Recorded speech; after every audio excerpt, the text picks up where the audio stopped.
অন্তর্বর্তী সরকারের প্রধান উপদেষ্টা ডক্টর মোহাম্মদ ইউনূস পদত্যাগ করছেন না বলে জানিয়েছেন পরিকল্পনা উপদেষ্টা ডক্টর ওয়াহিদুদ্দিন মাহমুদ। শনিবার সকালে জাতীয় অর্থনৈতিক পরিষদের নির্বাহী কমিটির সভা অনুষ্ঠিত হয়। এরপর দুপুর 12:20 দিকে রাজধানীর শেরেবাংলা নগরের এনইসি সম্মেলন কক্ষে উপদেষ্টাদের রুদ্ধদ্বার বৈঠক হয়। প্রধান উপদেষ্টার সভাপতিত্বে বৈঠকে 19 জন উপদেষ্টা উপস্থিত ছিলেন। উপদেষ্টা ছাড়া এই বৈঠকে কাউকে রাখা হয়নি।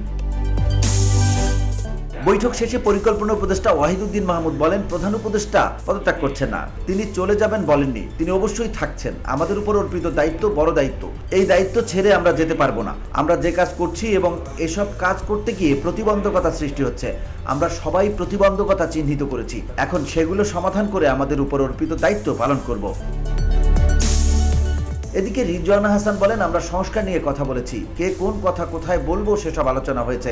উপদেষ্টা আলী ইমাম মজুমদার বলেন, আমি কিছু বলতে পারছি না। উপদেষ্টা তৌহিদ হোসেন ও আসিফ মাহমুদ সজীব ভুঁইয়ার কাছে বৈঠক সম্পর্কে জানতে চাইলে কোনো জবাব দেননি। বসুন্ধরা, উত্তরা, বনশ্রী, কুড়িল ও বাড্ডা সহ রাজধানীর বিভিন্ন স্থানে অভিজাত ও অত্যাধুনিক মানের ফ্ল্যাট কেনার এক নির্ভরযোগ্য প্রতিষ্ঠান প্লেজেন্ট প্রপার্টিজ লিমিটেড। তাই আপনার স্বপ্নের আবাসনের জন্য আজই যোগাযোগ করুন। Pleasant properties limited, where destiny matches eventually.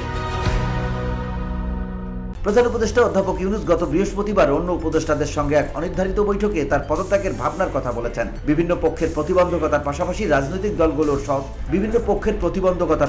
রাজনৈতিক দলগুলোর অসহযোগিতায় তার সরকার কাজ করতে পারছে না বলে ক্ষোভ ও হতাশা প্রকাশ করেন তিনি। বিষয়টি গণমাধ্যমে আসে জাতীয় নাগরিক পার্টি এনসিপির আহ্বায়ক নাহিদ ইসলামের মাধ্যমে। তিনি বৃহস্পতিবার সন্ধ্যায় প্রধান উপদেষ্টার সঙ্গে দেখা করেছিলেন। বিষয়টি সামনে আসার পর সব পক্ষ থেকেই প্রধান উপদেষ্টাকে পদত্যাগ না করার অনুরোধ জানানো হয়েছে।